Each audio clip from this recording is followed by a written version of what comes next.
Ok, ya empezó. Ajá. Y aquí. Listo. Listo. Listo. Bueno, son las 4:29. Creo que ya podemos ir dando la entrada a la gente que se vaya poquito a poco incorporando para comenzar puntual. Aquí hay una Eli Manuel Ávilas. Ajá. Sí, volvió a tomar Y el hay control otro Galaxy. multijurídico. Sí. Volvió a tomar el control multijurídica, Magali. Ajá. Exacto. Sí. Pero ya se está ¿Están grabando. grabando? Sí, ¿Está está grabando. grabando? En la nube. Ajá. Sí. Igual yo, por si acaso.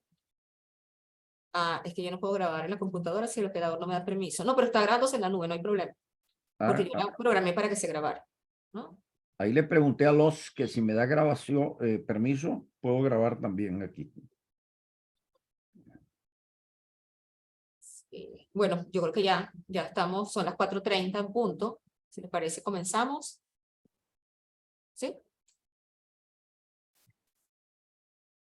Y bueno, se va incorporando poco a poco las Sí. personas, ¿no? El OS tiene el control de la grabación, me indica. Sí, Carlos, Multijurídica tiene ahorita la condición de anfitrión. Pero está grabando. Sí, está grabando, está grabando. Yo luego la descargo, doctor, desde la nube, no hay problema. Okay. Bueno, por aquí nos dice Eli Manuel Avilés que no abre para la imagen, saluda porque, bueno, no tiene cámara y agradece la invitación. Bueno, yo creo que podemos comenzar, ya son las 4:31. Vamos, bueno, en primer lugar, pues darles la bienvenida a los doctores Asdrúbal Aguiar y Jesús Ollarves, agradecer en nombre del Grupo Multijurídica la invitación para compartir con nosotros la tarde de hoy en este conversatorio. Comentábamos que precisamente hace 2 años nos reunimos por esta misma vía, ¿verdad? Con ocasión de celebrarse el Día Internacional de los Derechos Humanos. Ahora nuevamente ese motivo nos une, solo que quisimos articular no solamente la celebración del Día de los Derechos Humanos, que tiene lugar el día de mañana, 10 de diciembre, sino además relacionar esta actividad académica con lo que es la temática de la edición de Multijurídica al Día del mes de diciembre, con la que cerramos pues este año calendario con una edición especial que está precisamente dedicada a la democracia como derecho humano. Entonces, este conversatorio quisimos titularlo El derecho humano a la democracia, pero indudablemente pues que hablar de la democracia como derecho humano supone o es un concepto que tiene una extensión muy grande. Y bueno, esta tarde contamos pues con unos expositores de lujo que seguramente van a poder cubrir todas esas aristas que digamos que tenemos en la mesa, ¿no?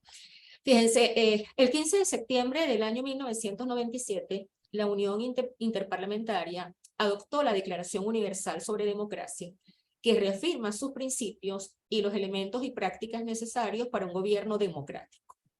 Luego, luego 10 años después, el 8 de noviembre de 2007, la Asamblea General de las Naciones Unidas estableció que cada 15 de septiembre se celebraría el Día Internacional de la Democracia, lo cual comenzó a celebrarse o conmemorarse precisamente el año siguiente, en el 2008. Según la Declaración Universal de los Derechos Humanos, la democracia no es solo un sistema de gobierno, es una forma de vida donde tanto gobernantes como gobernados basan su accionar en el respeto y la tolerancia, el diálogo, y eso queda claro, se hace explícito cuando se señala precisamente en la Declaración Universal de los Derechos Humanos que la voluntad del pueblo será la base de la autoridad del gobierno. Fíjense que esta declaración no emplea la palabra democracia, pero queda claro pues de esa afirmación que se hace, que estamos hablando básicamente de lo mismo. Y precisamente esta frase ha inspirado pues en la mayoría de los países la adopción de principios y de valores democráticos. Cuando se conmemora el Día Internacional de la Democracia, lo que se pretende es que se puedan los países debatir sobre las oportunidades de fortalecimiento de la democracia como mecanismo para abordar las desigualdades de todo tipo, entre ellas, por supuesto, las económicas y políticas, la necesidad de incluir a grupos tradicionalmente excluidos, ofrecer respuestas en el marco de la justicia social, y bueno, además constituye pues un recordatorio a todos los estados de la necesidad de seguir construyendo democracias más fuertes. Y esa construcción de la democracia significa respeto al Estado constitucional de derecho, a los derechos humanos y para todas las personas sin ningún tipo de discriminación, así como el fomento de sociedades civiles participativas, incluyentes y libres, que trabajen de manera conjunta con entes gubernamentales en la procura pues, de objetivos comunes de bienestar y de un futuro mejor. Esto en el marco internacional está perfectamente alineado y así, por ejemplo, Naciones Unidas en la Agenda 2030 para el Desarrollo Sostenible, pues aborda también el tema de la democracia en el objetivo 16 y reconoce los vínculos indivisibles entre las sociedades pacíficas y las instituciones eficaces, responsables e inclusivas. Digamos que tomando en cuenta pues todo ese panorama, yo quisiera preguntarles a los doctores Aguiar y Ollarbe, siento que este día, que lo articulamos con el día de mañana, la celebración de los derechos humanos, supone justamente eso que decíamos, un mensaje, un mandato incluso a los estados de seguir construyendo democracias más fuertes, de manera que se respete el Estado constitucional de derecho y los derechos humanos.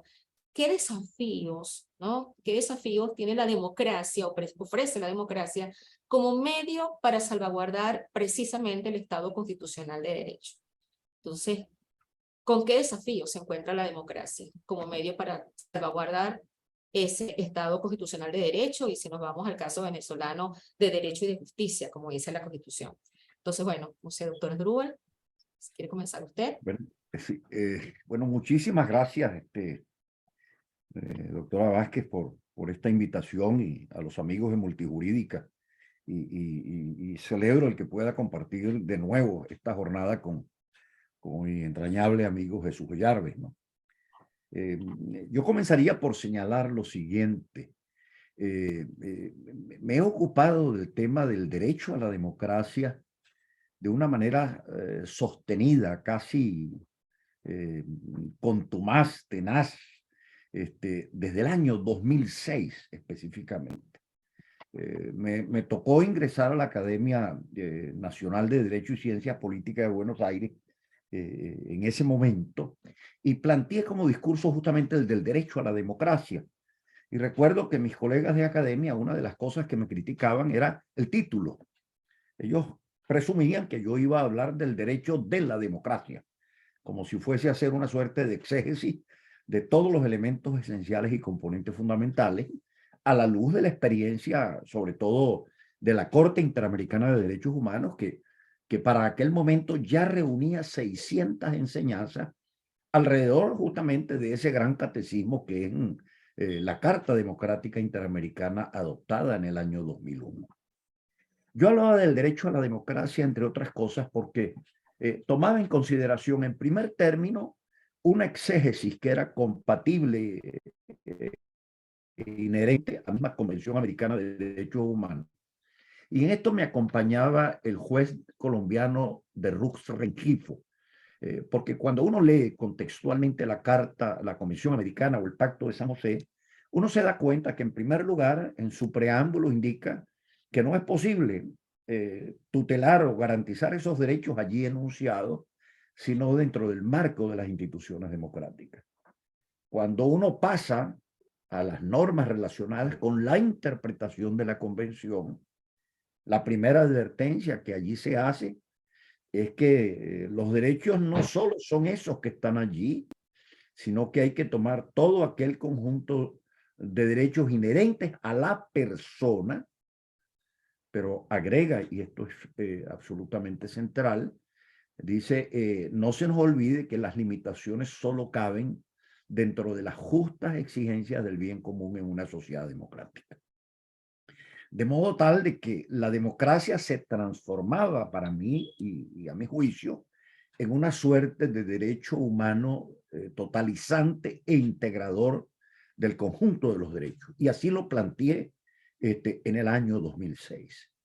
Cuando llegue el año 8, que yo publico el libro El Derecho a la Democracia, recuerdo que el expresidente peruano Valentín Paniagua, que fue presidente de la transición, me hacía una observación que me descolocó totalmente, porque yo hablaba del derecho a la democracia, regresando a la mejor concepción mariteniana, por un hecho que me lo advierte Paniagua, pero que en definitiva él no lo había captado de entrada, porque el libro mío le dedicaba una parte importante a la enunciación y enumeración de toda la jurisprudencia de la Corte relacionada con los estándares de la democracia.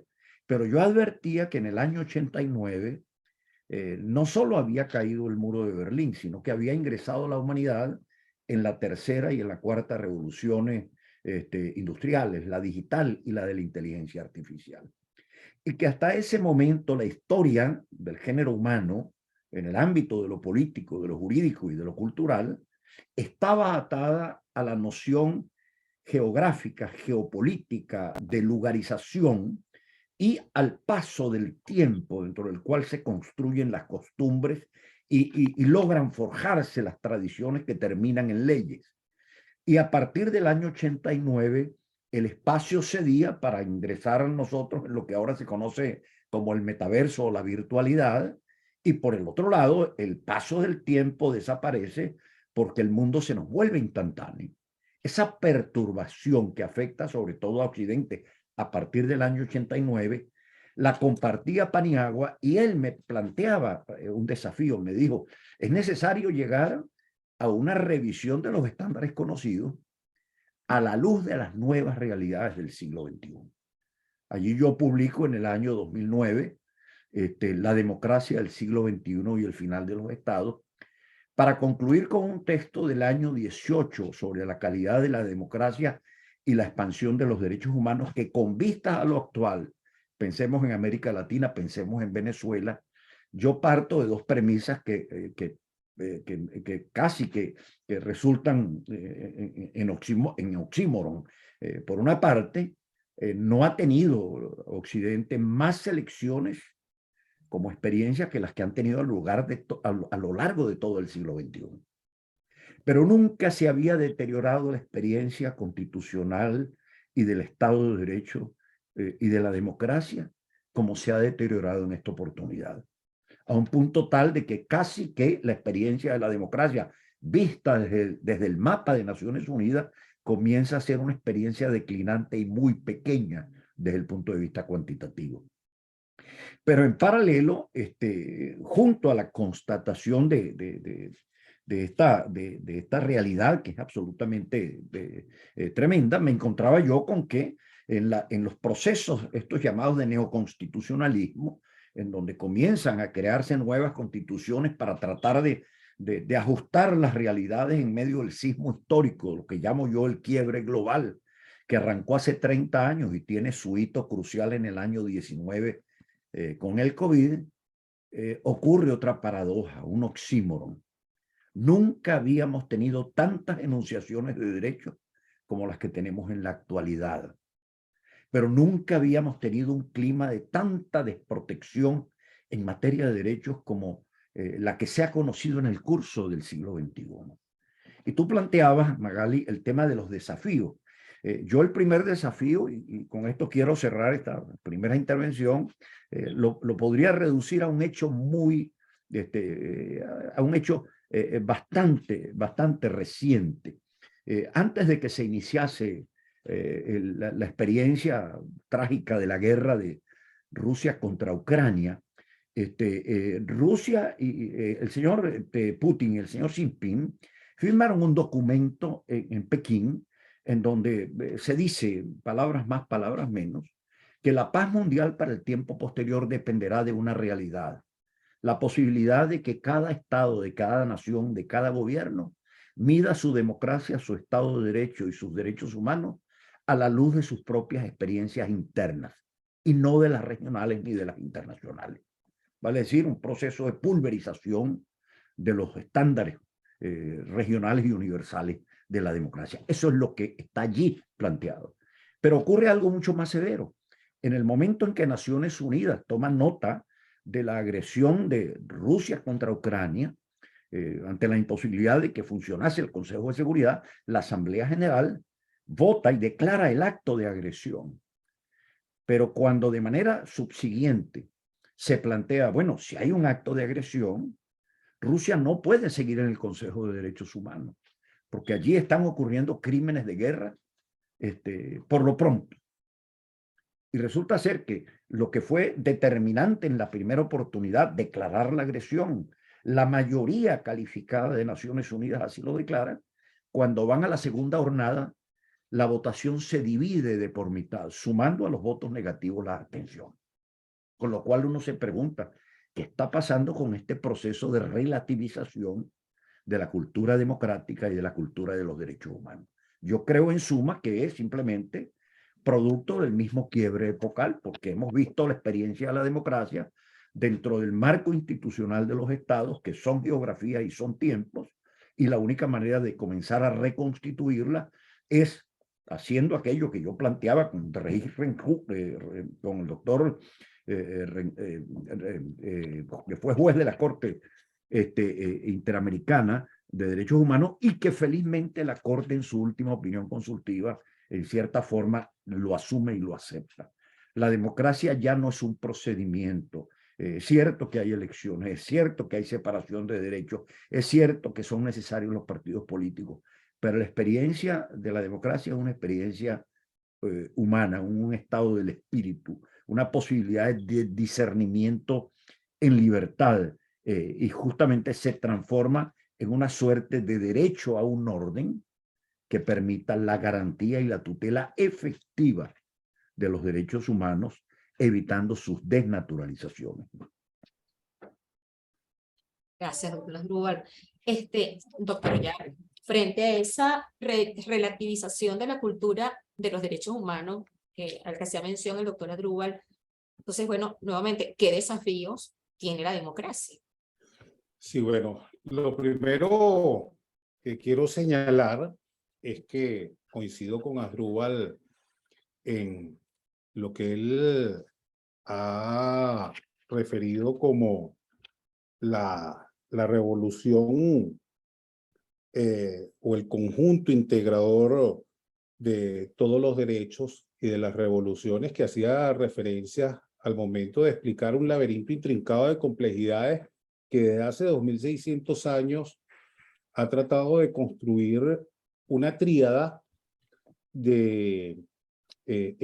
importante para concebir como categoría del conocimiento a una institución que ha sido maltratada, ha sido banalizada, ha sido prostituida, y que hasta el propio Churchill, quizás expresando cierto ánimo de escepticismo, decía que era la peor de las formas de gobierno, excluyendo a las demás. Pero al tratarse de los desafíos o de los retos que debemos afrontar en el siglo XXI, hay muy pocas cosas que decir, pero que importan mucho reafirmar.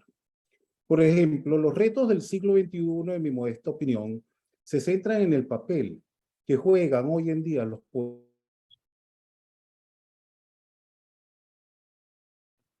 efectivos, el respeto y la garantía de los derechos humanos.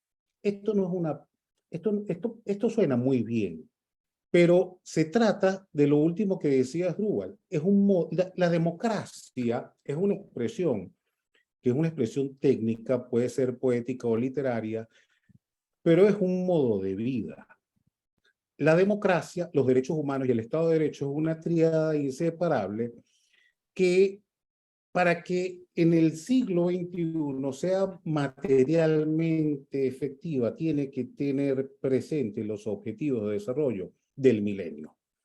Hay muchas cosas que decir sobre las revoluciones y sobre las revoluciones de los milenios, sobre eso vamos seguramente a referirnos más adelante, porque los desafíos frente a los cambios tecnológicos y a nuevas categorías que pueden implicar cambios sustanciales para la humanidad, también pueden representar severos retrocesos en cuanto a lo que es la construcción dogmática que se ha llevado a cabo mediante un lento proceso y progresivo, acervo normativo y jurisprudencial, en donde la Corte Interamericana, desde el año 1982 hasta nuestros días, ha determinado verdaderas cláusulas pétreas y que en el continente americano ya deben ser no solo promovidas, sino reafirmadas. Es decir, que desde el punto de vista histórico y jurídico, desde hace 2600 años hasta nuestros días,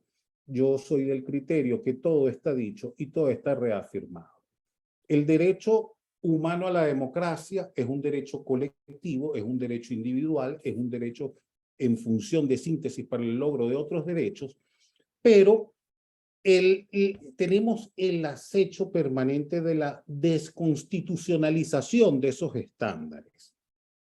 Porque hay algunas cosas o algunas categorías que son o se han erigido como herramientas fundamentales, como es, por ejemplo, el diálogo convencional, el control de convencionalidad y el control de constitucionalidad, que muchos agentes estatales prefieren no mencionarlo o no hacerse eco de su importancia porque consideran que es un atentado, un acecho permanente al principio de la no intervención de los pueblos, y por el contrario es una reafirmación de la soberanía al tratarse del contenido esencial del derecho internacional de los derechos humanos o de esas cláusulas pétreas, y que implican, y eso son cosas que hay que desde el punto de vista jurídico que señalar, reafirmar y resaltar su importancia en todos los ámbitos del conocimiento y de la vida pública, que son normas autoejecutables. Yo no tengo que pedirle permiso a un agente estatal, independientemente de su rango o cargo, para yo hacer efectivo el contenido esencial de esas cláusulas pétreas, para que efectivamente ese derecho humano a la democracia desde la perspectiva colectiva e individual o en función de síntesis se haga efectiva. Ejemplos sobran. Por ejemplo, lo que ocurrió en Perú recientemente es un ejemplo palpable de ello, cómo la policía y cómo los militares, independientemente de las tensiones políticas que existan, hicieron resplandecer el contenido esencial de la Constitución. Eso por ese lado. Por otro, hay otros antecedentes que en mi opinión vale la pena también referir, que es el tema de lo que acaba de ocurrir en Alemania con el intento de un golpe de Estado por mecanismos violentos y a través de la reivindicación malhadada, en mi modesta opinión, de posturas inadecuadas por grupos de ultraderecha.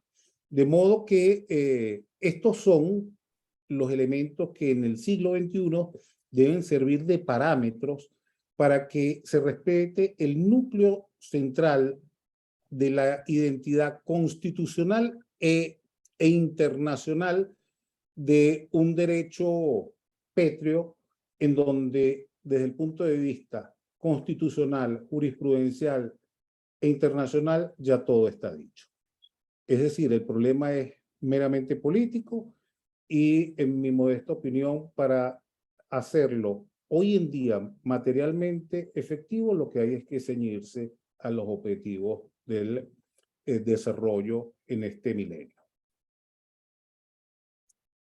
Muchas gracias, doctor Yarber. Doctora Asdrúbal, cada año el Día Internacional de la Democracia trabaja en torno a un tema. Este año, 2022, el tema ha sido proteger la libertad de prensa para la democracia. Sabemos que usted ha sido un estudioso de esta materia, ¿verdad? Sobre el tema de la libertad de prensa. Nos gustaría conocer sus impresiones en relación con este tema.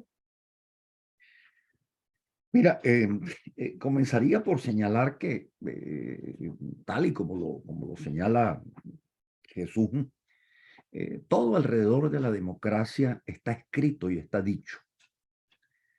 Ahora, si bien eso es cierto, yo insisto en un efecto demoledor que está provocando.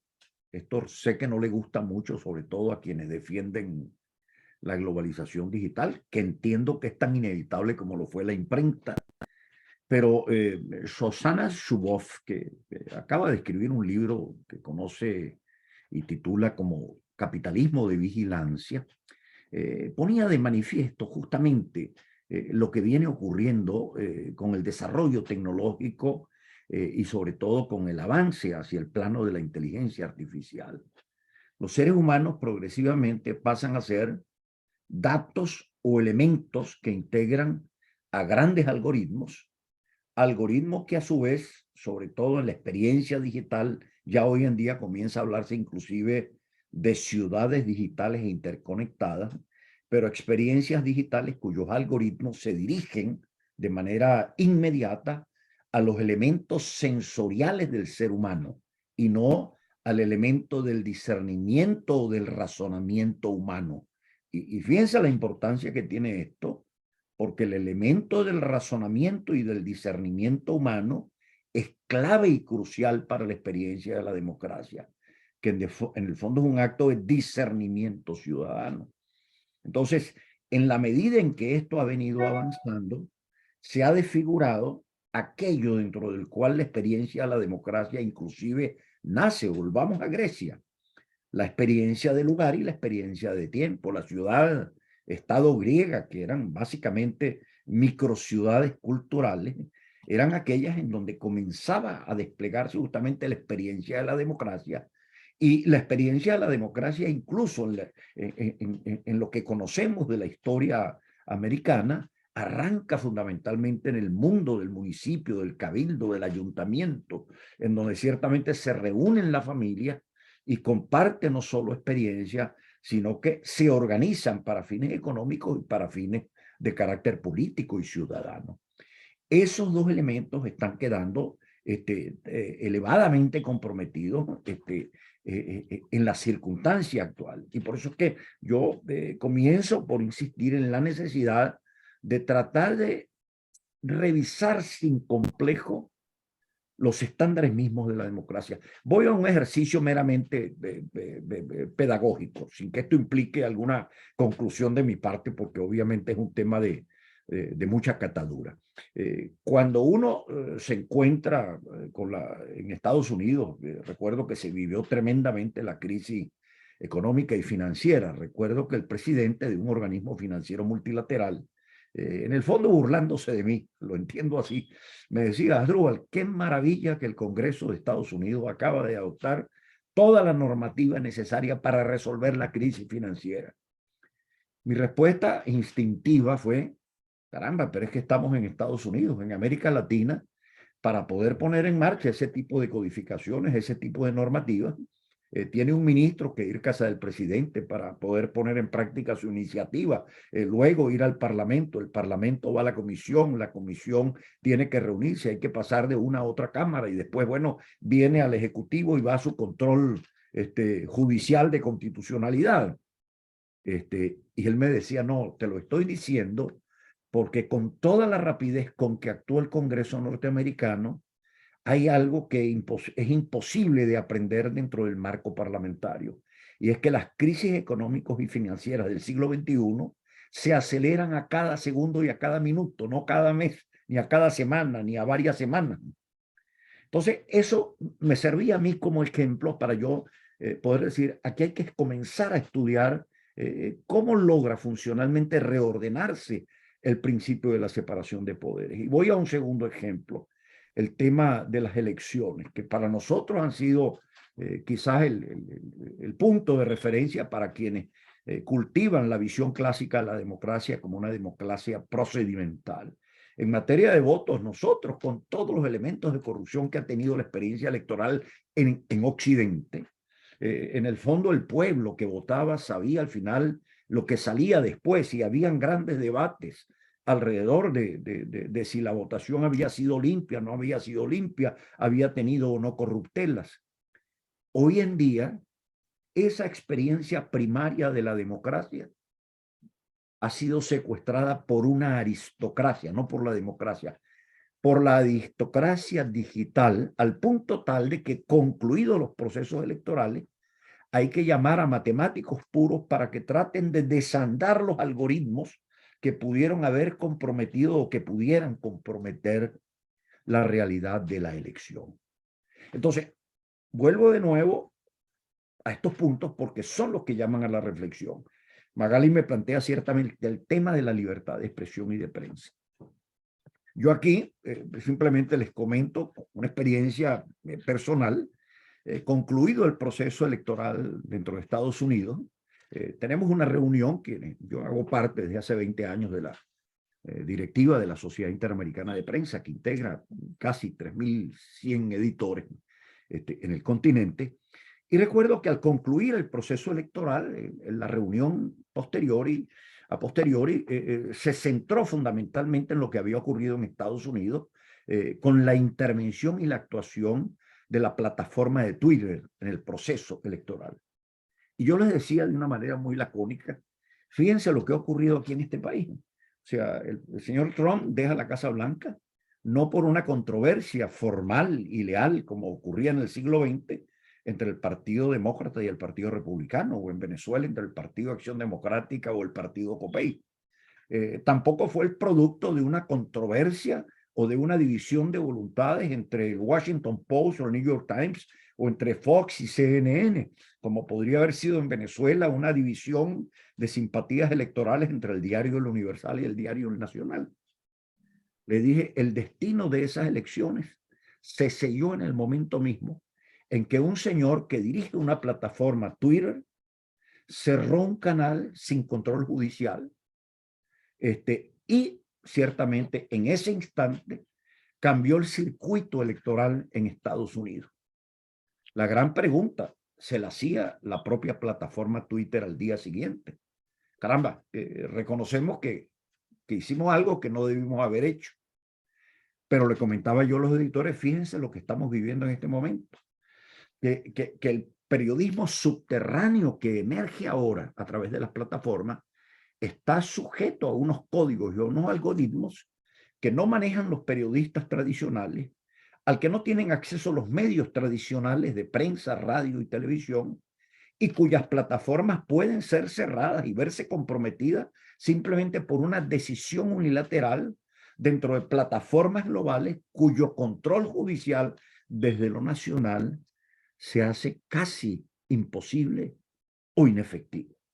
Entonces, repito, estos son los temas, porque bien lo señala Magali, la Corte Interamericana lo ha dicho, la libertad de expresión y de prensa es la columna vertebral de la democracia, porque en definitiva, a través del debate libre de las ideas, del discernimiento acerca de las mismas, admitiendo inclusive controversias acres y muy graves en donde se inserten inclusive hasta actos calumniosos o de difamación que se toleran en función del escrutinio democrático, así lo dice la jurisprudencia de la Corte, al término están perdiendo relevancia frente a una nueva realidad que la puedo resumir en esto.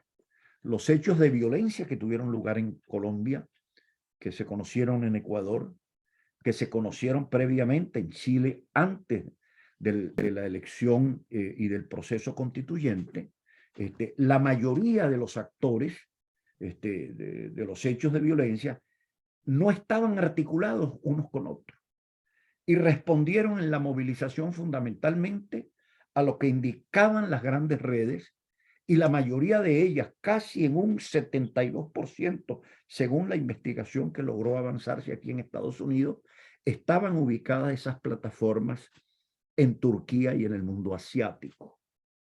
Entonces, ahí viene obviamente un tema central que hemos debatido y conversado, el de la fake news. O sea, ¿cómo hacemos para construir democracia transparente en medio de realidades disueltas que no dan tiempo por el tema de la instantaneidad a lo que hacen los periodistas regularmente, que es contrastar hechos y verificarlos como lo hace cualquier juez para dictar sentencia? Esto ocurre en el periodismo de investigación.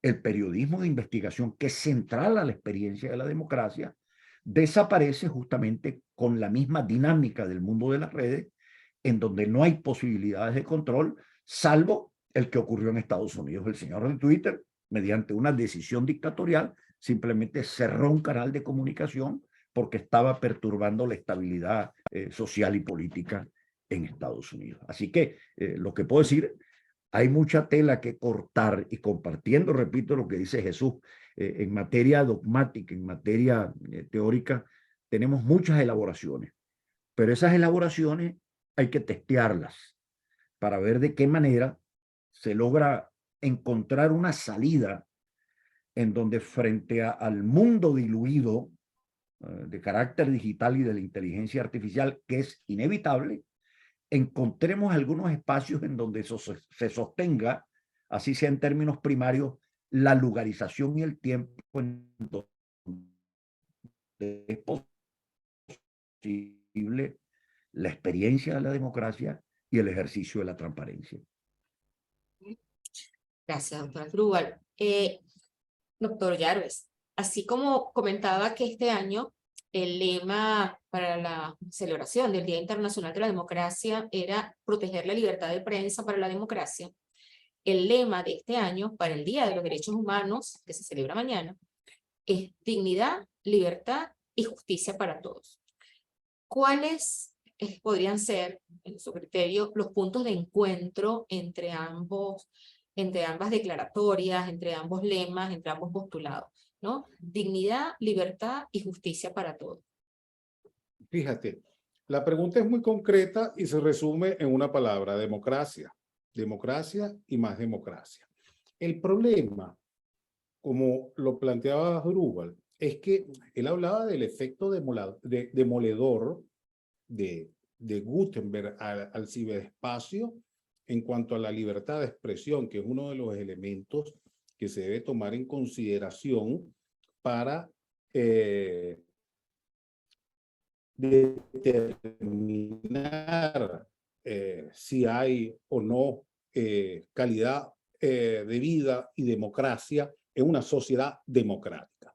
El problema es qué hacer frente al acecho permanente de grupos hegemónicos y no hegemónicos de poder que tratan de socavar las bases que ya están establecidas de forma hiperclara, por ejemplo, en una declaración que, en mi opinión, es muchísimo más progresista, es de avanzada, como es la Carta Democrática Interamericana. El problema es qué vías se deben explorar para garantizar el control de identidad constitucional y la salvaguarda del núcleo intangible de la democracia. Porque la democracia puede decir muchas cosas, pero todo esto también subyace en el tema de las garantías judiciales, en el tema de la libertad de expresión y en el tema de la justicia social expresada a través de los derechos económicos, sociales y culturales. Ahora, ¿qué hacer frente a ese acecho? Yo creo que allí podemos compartir esa tendencia o esas máximas de Habermas cuando sugiere interpretar la democracia como un proceso histórico de autocorrección de la Constitución. Y por allí tenemos que empezar. Mira, Magali, el contenido esencial de cada uno de los derechos que conforman la democracia están claramente determinados en nuestras constituciones. El problema son los límites y las restricciones que en los procesos históricos que estamos viviendo o en el actual proceso histórico tratan de revertir lo que fue, en mi opinión, el siglo de la democracia. El siglo XX fue el siglo de la democracia. Si nosotros analizamos los datos más relevantes, nos damos cuenta que en 1900 predominaron monarquías, imperios, no existían estados. El tema del sufragio universal era una experiencia que muy pocos países habían experimentado. Las elecciones multipartidistas solo contaban con democracias sumamente restringidas. Pero, por ejemplo, para 1950, y ese dato es importante, ya la comunidad internacional de estados en su conjunto contaba con 22 democracias sólidas que albergaban casi un tercio de la población mundial. Y para finalizar el siglo XX, nosotros, si hacemos ese arqueo, nos damos cuenta que se alcanzaron aproximadamente 119 países que en menor o mayor medida estaban sujetos a estos estándares democráticos. El problema es qué hacer. El problema no es de estricta legalidad, porque por ejemplo, en el continente americano, la Carta Democrática Interamericana resume el caldo de cultivo para nosotros vivir en una sociedad democrática, en paz y en seguridad. El tema es qué hacer, por ejemplo, con la revolución de los milenios. Vemos cómo en El Salvador un presidente que representa esa revolución con un discurso de odio ha inoculado máximas antidemocráticas en la región y que de una u otra manera se van a proyectar en el continente. Y lo vimos también con un matiz completamente diferente, porque el límite, los peruanos aprendieron la lección de Fujimori, cómo no se debe violar eficazmente la Constitución para lograr el poder. Eso fue lo que ocurrió en Perú, pero allí de una u otra forma ocurre como la canción de Franco de Vita, no bastan los acechos. Lo que ocurrió en Alemania es digno de estudio. Estamos hablando de un país en donde existen altos estándares democráticos y un Estado de Derecho absolutamente fuerte, y pudimos observar cómo 25 personas pretendieron tomar por asalto la Cámara Baja de la Asamblea para dar un golpe de Estado. De modo que yo creo que hay que interpretar la democracia como un proceso histórico de autocorrección de la propia Constitución y ver cómo, por ejemplo, esas garantías, y una de ellas sin duda es el diálogo entre cortes, y allí las universidades tienen un rol fundamental, porque todo este tipo de cosas que protegen a la Constitución, que protegen a la democracia, hay que destruirlas, hay que deconstruirlas y entregarlas como cosas absolutamente elementales para que desde la educación básica y desde nuestros hogares aprendamos a vivir en una sociedad democrática. Muchas gracias. Doctora Asdrúbal, el doctor Jesús Ollarles nos decía que el siglo XX había sido el siglo de la democracia. Y es lugar común escuchar que en América Latina hay una crisis de la democracia. Frente a ese panorama, ¿qué perspectivas en función de todos estos procesos electorales que hemos visto en los países de la región? Y aquí, bueno, ya ustedes han mencionado el caso de El Salvador como un caso bien emblemático, y además ahorita, esta misma semana, pues estamos viendo cómo se están desarrollando los acontecimientos en el caso de Perú. ¿Qué perspectivas para la democracia nos presenta entonces este siglo XXI? Magali, yo tengo la impresión de que las perspectivas están por hacerse, ¿no? Y hay que contar con aquello que bien llamó algún expresidente venezolano, me refiero a Luis Herrera Campins, el optimismo de la voluntad. O sea, está todo por hacerse. La cuestión es justamente comenzar a trillar ese camino más allá de las situaciones de desesperanza y de depresión que parece que estuviesen minando el ánimo regional. Y hay que hacer una suerte de revisión retrospectiva para poder ver hoy en día en su justa dimensión la experiencia de El Salvador y la experiencia peruana. Fíjense lo siguiente, 1900 89 es el momento del gran quiebre epocal. Cae el muro de Berlín, se agota la experiencia del socialismo real, ingresamos a la tercera y cuarta revoluciones industriales que descolocan a los estados. Esto lo advierte desde la filosofía italiana Ferrajoli, pero lo previno también en sus efectos el Club de Roma. No fueron atendidos en su momento. Han pasado 30 años de un proceso deconstructivo que se inicia, por cierto, en Italia.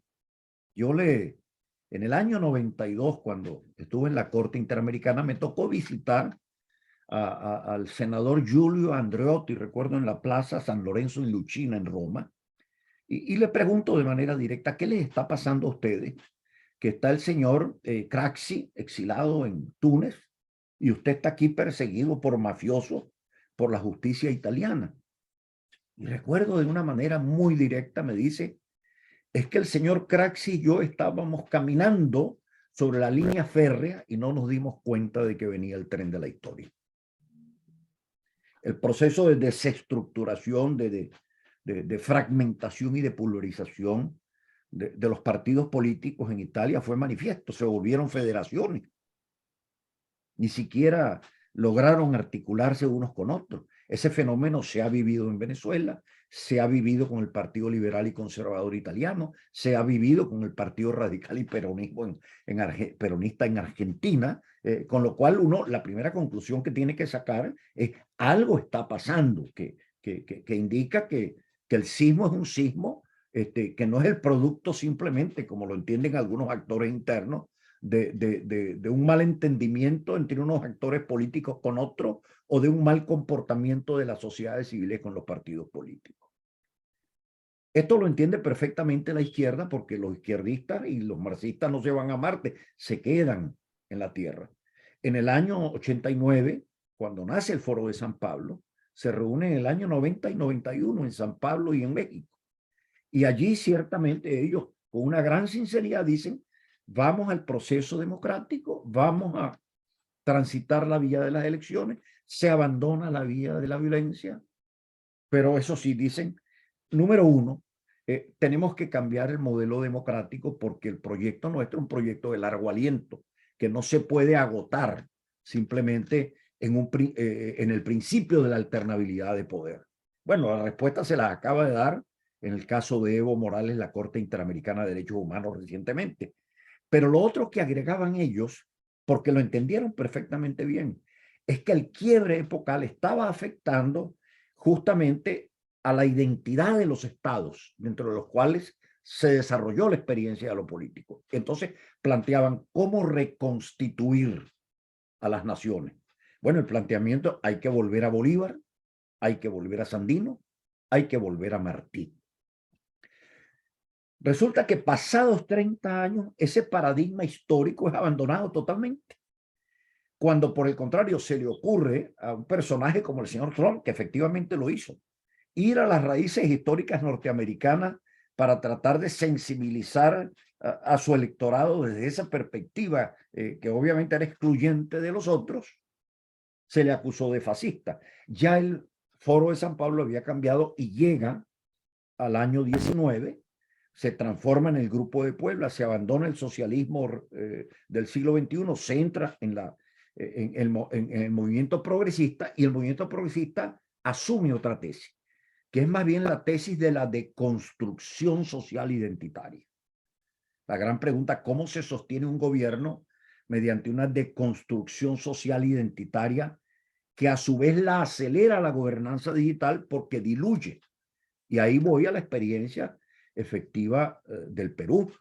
Perú paradójicamente está viviendo una situación inexplicable. Tiene una crisis social y política profunda, muy profunda.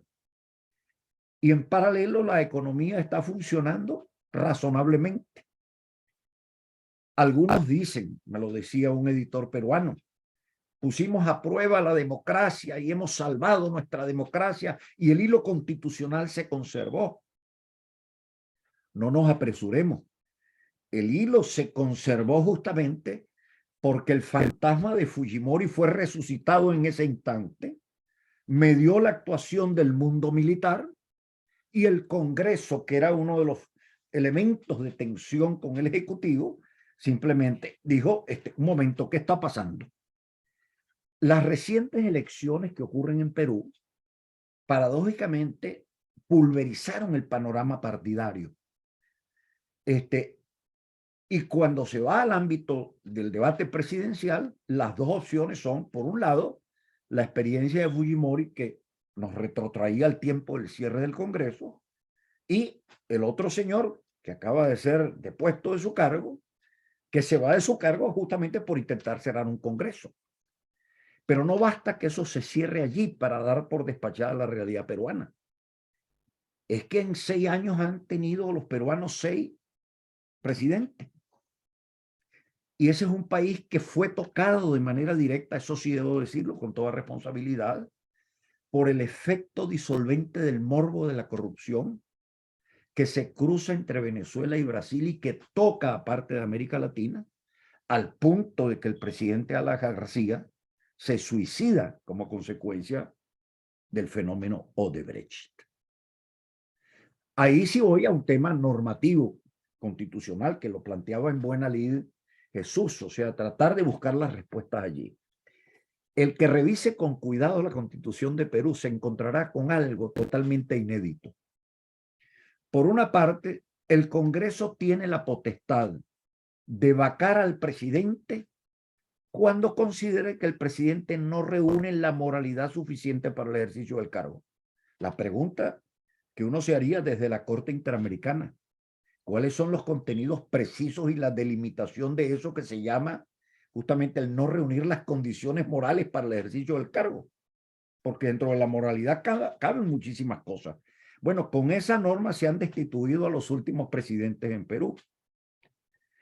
Pero por el otro lado se le pide al presidente que sí cuenta con la potestad también constitucional de disolver al Congreso cuando el Congreso le ha retirado en 2 oportunidades la confianza al Consejo de Ministros. Entonces hay un proceso de pugna de poder entre el mundo ejecutivo y el mundo parlamentario que no encuentra una solución, quizás por la misma pulverización partidaria que es coetánea a la pulverización social que se vive en todas las sociedades de América Latina. Entonces, cuando hay pulverización social, no quiero referirme al tema venezolano, pero los venezolanos lo entenderán perfectamente bien. Ese es el caldo de cultivo para el tráfico de las ilusiones, que no es ni de izquierda ni de derecha. Y ahí está la experiencia de El Salvador. IDEA, el grupo de expresidentes que yo tengo el honor y la responsabilidad de coordinar, con 37 expresidentes, emanaron un comunicado en relación con el tema peruano y hacían obviamente referencia a que no podía repetirse la experiencia de Fujimori. La reacción interna de los fujimoristas frente al comunicado fue tremenda. ¿Por qué? Porque obviamente ellos alegan que Fujimori cerró el Congreso para poder luchar contra el terrorismo. Cerró el Congreso para tratar de ponerle freno al desorden que existía en el Perú. Esos son los mismos argumentos que hoy en día utiliza un millennial traficante de ilusiones como el presidente de El Salvador, con este agravante, con el asentimiento emocional de la población.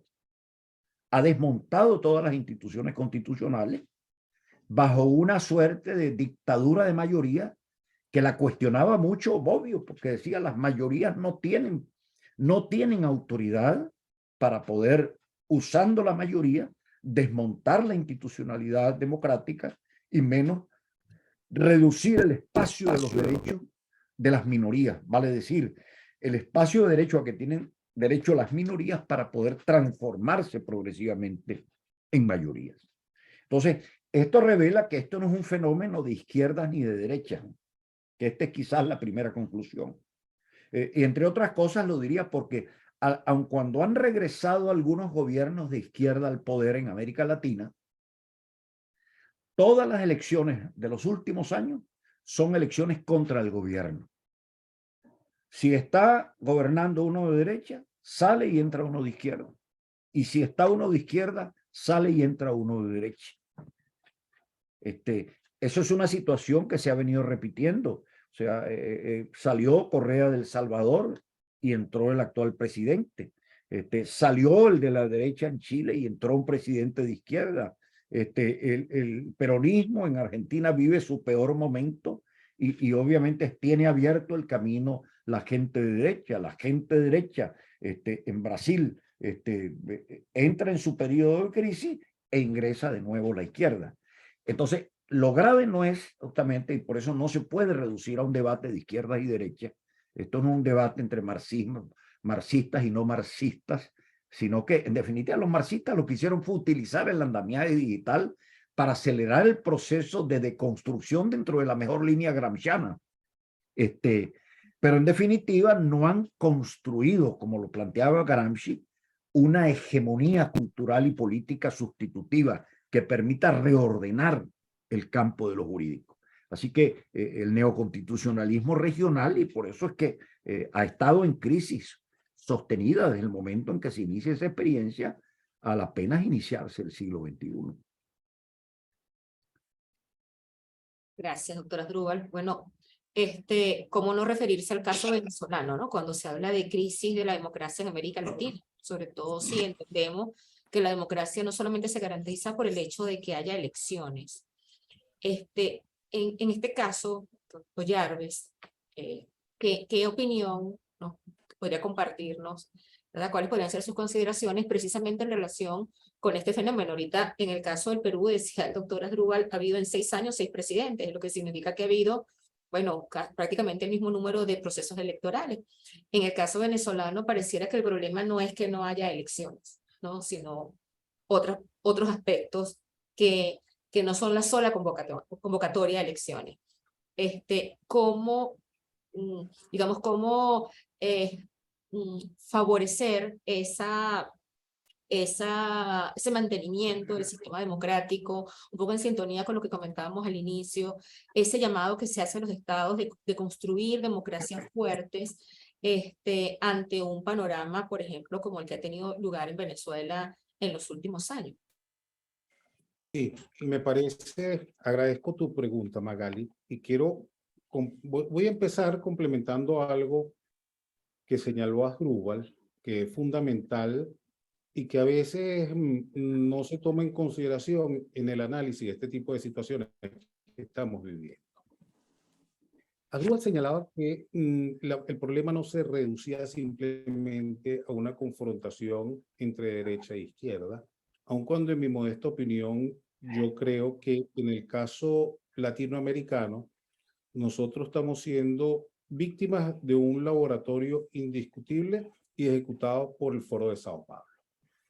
Pero a esto hay que agregarle, porque además la democracia, la constitución de los estados latinoamericanos y su realidad constitucional siempre había estado acostumbrada a este tipo de confrontación. El problema es que Asdrúbal incorpora en el debate algo que yo creo que hay que desarrollar y que hoy en día es el factor primordial del socavamiento de los elementos democráticos, que es lo que él denomina asentimiento emocional.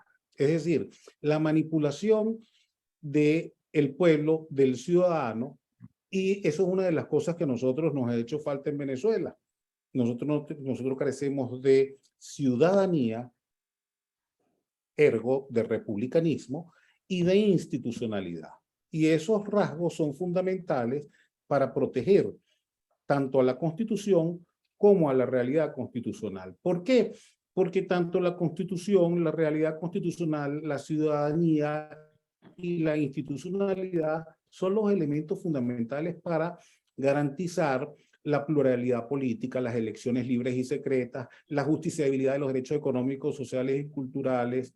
En materia procesal penal, que es una materia tan sensible, el control efectivo en la correcta marcha de los procesos y que no se utilice la judicialización de la política y la politización de la justicia como una política de Estado.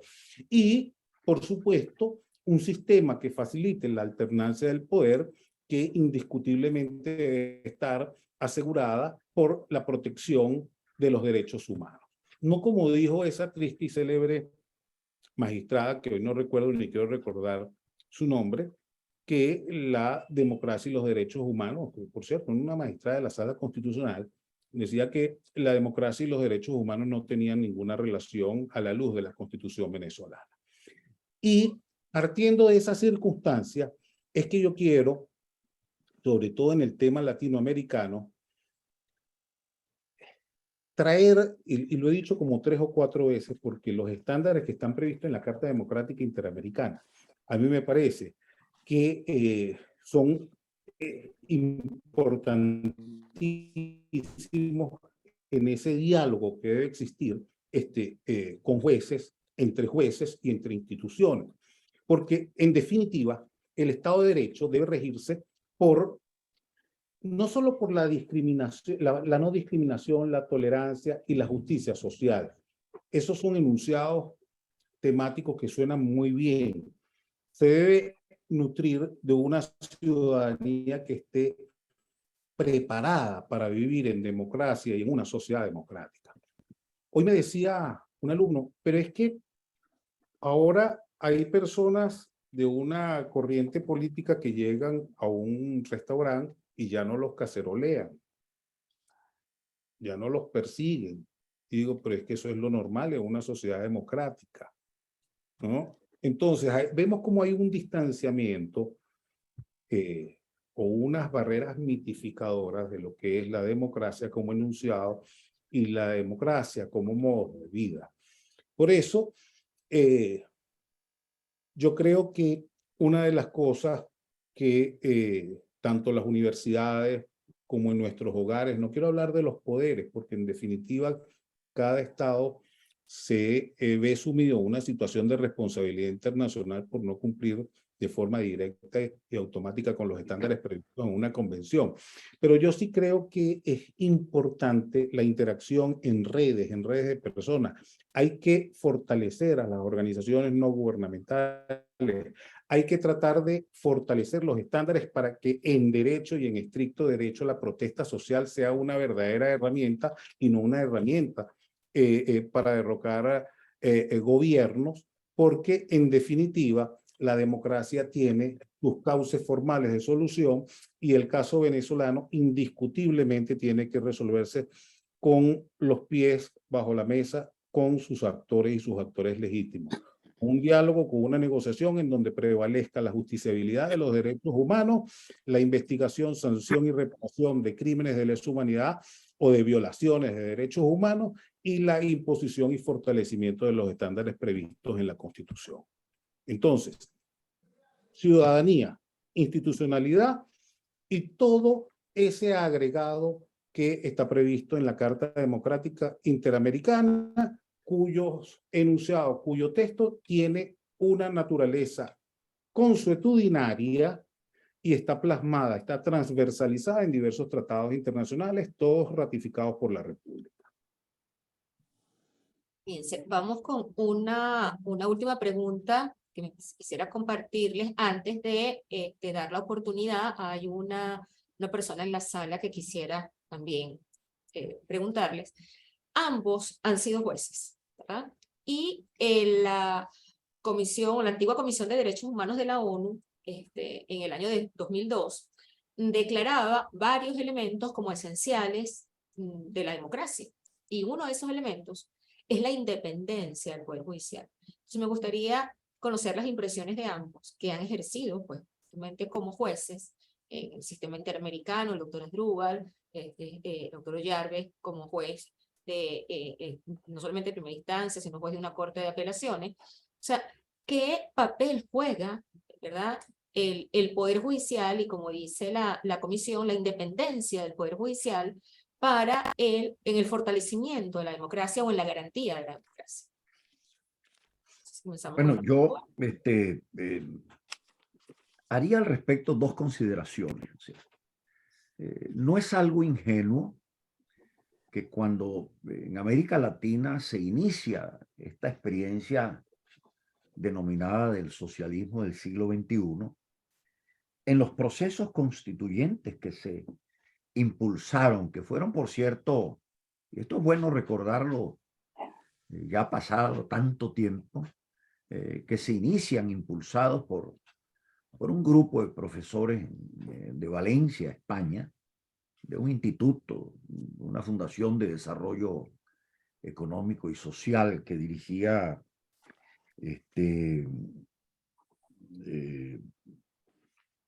Roberto Viciano Pastor. Ahora me viene el nombre a la cabeza. El primer paso del proceso constituyente era poner en tela de juicio a todo el sistema judicial, remover a la totalidad de los jueces, justamente para hacer aquello que la doctrina italiana conoció perfectamente bien, y lo refleja justamente el libro Il regime della menzogna, que describe lo que fue la experiencia italiana durante el fascismo. Se controlaba a los jueces para generar un modelo de mentira constitucional. ¿Por qué razón? Porque se perturbaba el lenguaje de manera tal de que pudiese el poder caminar sobre el filo de la navaja, en modo tal de usar la ley para castigar al adversario, pero tratar de tamizar la ley para salvar y cuidar las ilegalidades de quienes ejercían el poder. Esto fue una de las perversiones mayores que se conocieron durante el fascismo italiano y que, repito, que dieron lugar a ese muy famoso libro, El régimen de la mentira. Casualmente es lo mismo que ocurre. Estoy ubicándome en la Venezuela de 1999, en donde una comisión de emergencia judicial destituye a la totalidad de los jueces sin fórmula de juicio. Con esta particularidad, se designan jueces provisorios que en el momento en que les toca justamente ingresar al odre constitucional nuevo, se les pregunta si en el caso de ellos tienen que cumplir los requisitos constitucionales, y la respuesta fue lacónica: en nuestro caso no, porque ya nosotros estamos en el ejercicio de los cargos. Bueno, eso es lo que ha hecho en este momento el presidente salvadoreño. Con su mayoría legislativa, desmontó el sistema de justicia constitucional para designar jueces que puedan realmente decir aquello que necesita el poder de turno para llevar adelante su proyecto. Si lo veo desde la perspectiva interamericana, hay algo que a mí me preocupa, y yo quizás con esto cerraría, que me preocupa tremendamente.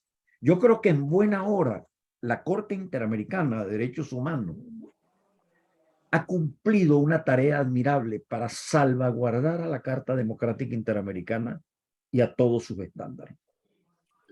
Ahí está, y permítanse que haga la propaganda, el último libro que publiqué con el doctor Bruber Carías, titulado Los principios de la democracia y la reelección presidencial indefinida, en donde se recogen la totalidad de los estudios que dieron lugar a la opinión consultiva, mediante la cual la Corte Interamericana, para tratar de atender el principio de la alternabilidad en el ejercicio del poder, abordó su análisis integral sobre todos los estándares de la experiencia de la democracia a la luz de la Carta.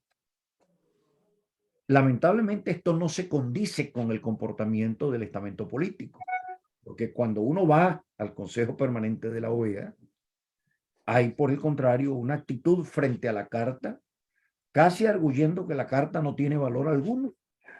Esto lo predicó el anterior secretario general de la OEA, el señor José Miguel Insulza. Lo predicaba aquí en Estados Unidos el presidente Carter, que la Carta Democrática era simplemente un enunciado de muy buenos propósitos, pero se le olvidaba, y en esto tiene bastante autoridad para confirmarlo Jesús, porque su formación inclusive doctoral lo llevó a esto, y es que la Carta Democrática Interamericana es una interpretación auténtica de la Convención Americana de Derechos Humanos. Ergo tiene fuerza vinculante y jurídica en plenitud. Sin embargo, los actores políticos de la región no la han asumido así, de esa manera. Y esa es justamente una de las razones por las cuales No basta con que haya independencia formal de la justicia, sino que haya acatamiento por parte de los actores políticos y de la sociedad, de la justicia y del Estado de Derecho. Cierro con una mención que puede ser interesante para el análisis. Me ha tocado estudiar justamente la experiencia de San Pablo, la experiencia de Puebla. Debo decirles lo siguiente, y por eso insisto que no es un tema de izquierda ni de derecha. La agenda deconstructiva que se inicia con el Foro de San Pablo, que se mejora y dulcifica con el Grupo de Puebla, esa agenda en su totalidad es un reflejo de el Programa de Desarrollo Sostenible 2030 de Naciones Unidas. Pero todavía más. Esa agenda la ha asumido el Foro Económico Mundial de Davos con el llamado Gran Reseteo. ¿Qué tienen en común Davos, el Programa 2030, Puebla y San Pablo? El tema de la democracia y el tema del Estado de Derecho no está desarrollado. Mencionado nominalmente. Aparece por allí inclusive con los buscadores casi como que no existiese. Hay unas menciones muy tamizadas en relación al mismo. Casi como, y en esto lo confirma la apreciación que le hizo la juez constitucional a Jesús Ollarbe, casi como señalando que se pueden conquistar y tutelar derechos sin la democracia y sin el Estado de Derecho. Sí, bueno, yo lo primero que quiero señalar es que tradicionalmente, y así lo confirma la historia, el Poder Judicial ha sido la cenicienta de los poderes. La autonomía, la independencia y la imparcialidad son las garantías reales y formales, orgánicas, que se requieren para que el Estado de Derecho, la justiciabilidad de los derechos humanos y, por supuesto, la democracia tengan cabida en una sociedad democrática. A Asdrúbal se le olvidaba aquel triste y célebre magistrado Roland Freisler, que fue el que no solo acuñó desde la perspectiva de la Constitución el derecho penal del enemigo y cómo ejecutaba a sus víctimas, porque no eran indiciados ni eran enjuiciados, de la manera más abyecta, cruel y desalmada, y el argumento era muy simple. No se aludía, no se reconocía a la sociedad internacional. Era un momento terrible para la humanidad. Todos sabemos qué ocurrió en la década entre 1933 y 1945, pero yo vuelvo a traer consigo la experiencia de nuestra región.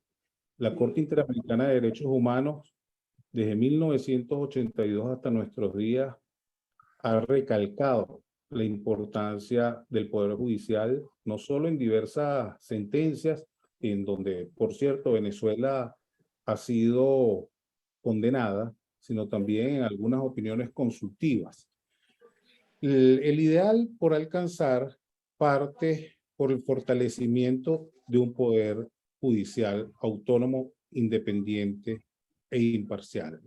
La referencia que hizo Asdrúbal sobre el caso venezolano para mí fue muy traumática, porque como actor dentro del Poder Judicial, y debo decirlo, acompañando a una mujer como Magali Vázquez, que fue una líder en el tema de los concursos de oposición para tratar de conquistar esa barrera mitificadora y lograr que a través de concursos de oposición ese poder estuviera representado por los mejores jueces, y no fue posible. Creo que se celebraron en realidad en puridad 3 concursos, Magali, en Caracas, para corte. Lamentablemente, esa circunstancia se degeneró en lo que hoy tenemos, no solo en la transformación de algunas premisas que son casi chistosas, porque un verdadero concurso de oposición no puede ser algo relancino. No es un premio que te gana en un concurso de televisión. Debe tratarse, como lo establece la Constitución, de jueces formados por diferentes programas académicos y en las universidades más importantes y prestigiosas, por un lado, pero aparte de eso, deben tomarse en consideración otros elementos que parecen ser inobservados por quienes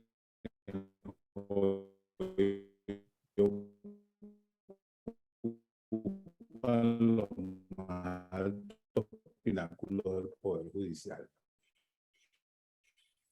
que es la formación, y como algo, así como el siglo XX fue hoy palpable y al alcance de todo el mundo con la simple verificación de los datos, el siglo XXI tiene un desafío impostergable, que es cómo proteger a la democracia en todas las partes del mundo y en todas las civilizaciones y religiones.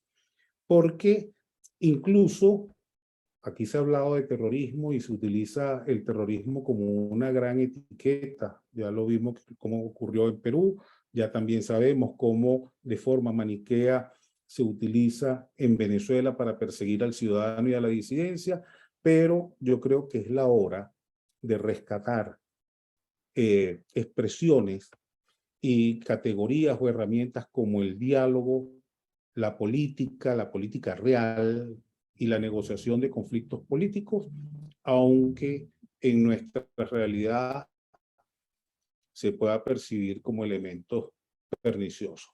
Ese es el desafío del siglo XXI y ese es el desafío en la sociedad democrática venezolana.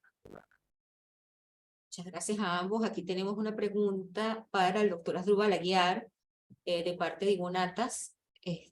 Bueno, le pedimos que active su micrófono. Sí, gracias. Doctora Asdrúbal Aguiar, quería hacerle una pregunta con respecto a lo que usted ha señalado anteriormente, conceptos que, bueno, que yo comparto con la pulverización social, el problema del medio digital, que ha traspasado pues todos los límites ya y no sabemos hacia dónde vamos. Bajo esa perspectiva, yo quiero hacerle una pregunta. ¿La globalización es una amenaza para la democracia o es un catalizador? Porque algunos pretenden que la globalización sea una verdadera amenaza para la democracia. Pero otros, he leído un autor el otro día, no me acuerdo cómo se llamaba, un sociólogo inglés, que decía que más bien la democracia está en un proceso de transición o transformación para que encaje mejor en el nuevo orden mundial, más allá de la estructura que sabemos, o sea, de la democracia que conocemos con el concepto de nación y Estado, ¿no? Que ahí se pulveriza. Pero por supuesto, el nuevo orden mundial quizás pretenda una democracia talla única, lo cual no puede ser porque cada país es diferente al otro. Entonces, yo quisiera de verdad que el doctor Asdrúbal Aguiar me dijera si es compatible o no la globalización con la democracia, si tiene que ir a la par en su evolución y qué va a pasar, pues si eso no es así. Gracias, eso es todo. Bueno, le agradezco mucho la pregunta a mi querida y admirada amiga Ivonne Atta, ¿no? Yo en momento alguno y en modo alguno puedo demonizar a la globalización, porque en definitiva se trata, y lo decía al principio, de una realidad inevitable, como lo fue en su momento el nacimiento de la imprenta. El problema está justamente en un asunto que abordaba de una manera bastante lúcida Habermas en su diálogo, por cierto, con Benedicto XVI. El tema del debate entre la razón y la fe y el tema justamente de la oposición entre la razón y la técnica. O sea, hasta qué punto la técnica puede transformarse en un vehículo para la cosificación del ser humano. Y pongo dos ejemplos que los he repetido mucho, producto de la experiencia del COVID-19. Se nos estableció una suerte de distanciamiento social. Al ser humano se le insertó casi como en una cueva platónica para que se mirase en sus sombras. Y en ese mismo instante la gobernanza digital adquiere toda su expansión para resolver la crisis del distanciamiento social. Pero a partir de ese momento queda también en evidencia que todo aquello que circulaba por el mundo de las redes digitales iba orientado a condicionamientos emocionales del consumidor, sin la posibilidad del consumidor de tener la posibilidad de la selección mediante un acto racional. Y en paralelo, en ese mismo momento, se hace referencia a que como consecuencia del COVID se estaba dando un fenómeno inesperado, que era la posibilidad de que el clima se recuperase. Incluso se decía que los delfines habían vuelto a los canales de Venecia. Y quien tenga el cuidado de leer las elaboraciones que se han hecho desde el punto de vista constitucional en Ecuador, en Bolivia, planteando el tema del buen vivir, que lo recoge, por cierto, el Papa Francisco en su exhortación apostólica Querida Amazonia. Ese es un tema que ha venido trabajando con gran seriedad la escuela de Frankfurt, la escuela neomarxista, pero que en el fondo parte de una premisa que hay que ponerla sobre el tapete para debatirla. La idea del buen vivir implica también la cosificación del ser humano, en tanto que se considera al ser humano una parte tan igual o importante a los árboles, a los pájaros y a los ríos, y por ende al final tiene que metabolizarse bajo las leyes evolutivas exactas y matemáticas de la naturaleza. Ya el ser humano no es el príncipe de la creación como se le señalaba.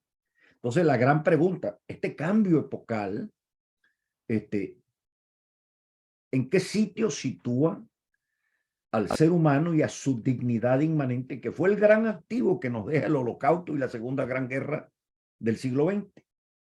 O sea, es un dato para los algoritmos, es un usuario para los algoritmos, es una parte que se metaboliza con la realidad natural, o en definitiva, la gobernanza digital debe crecer hasta el extremo siempre y cuando sea un medio y no una finalidad.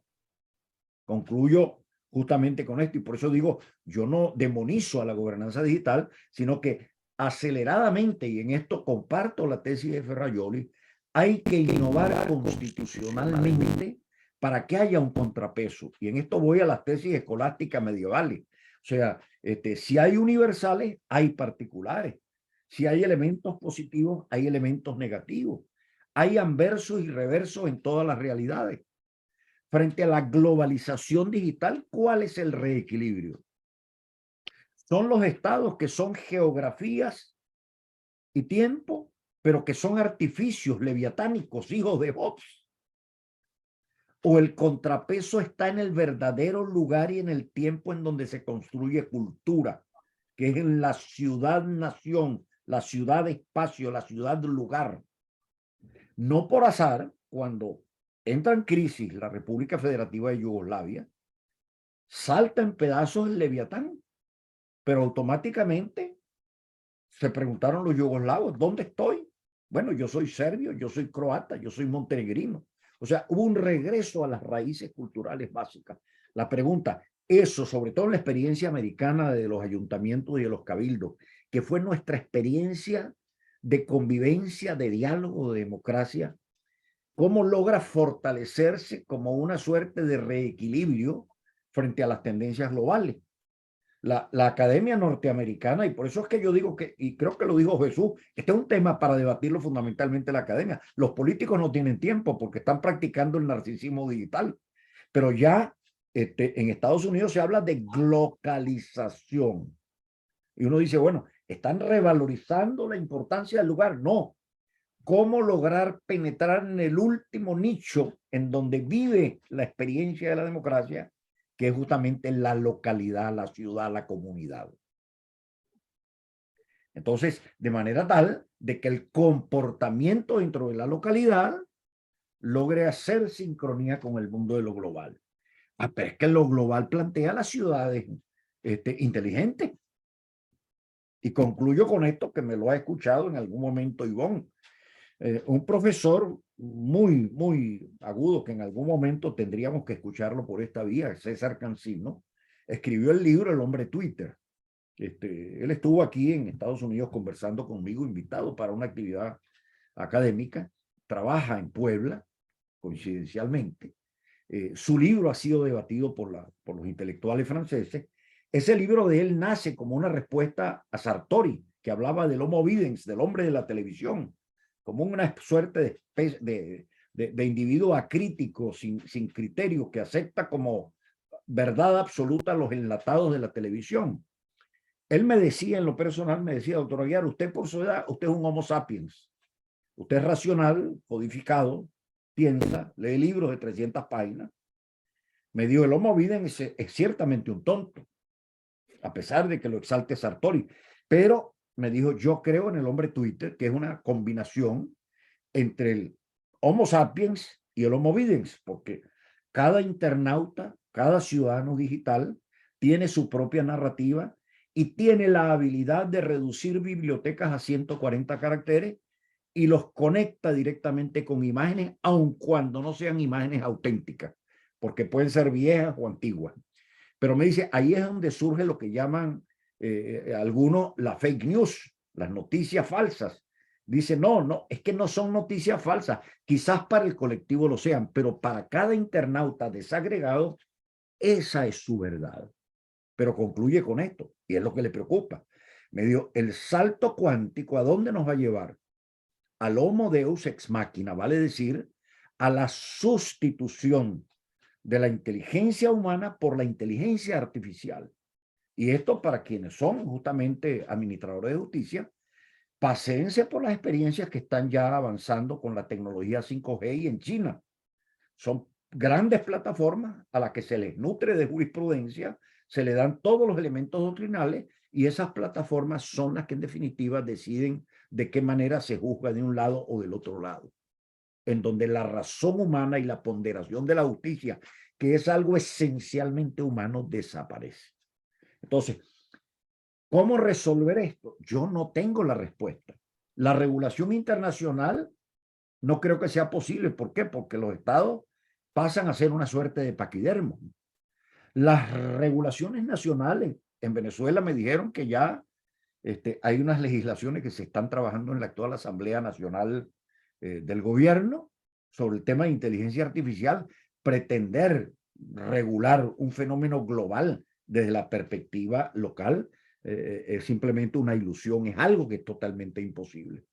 ¿Cómo lograr el reequilibrio entre la globalización?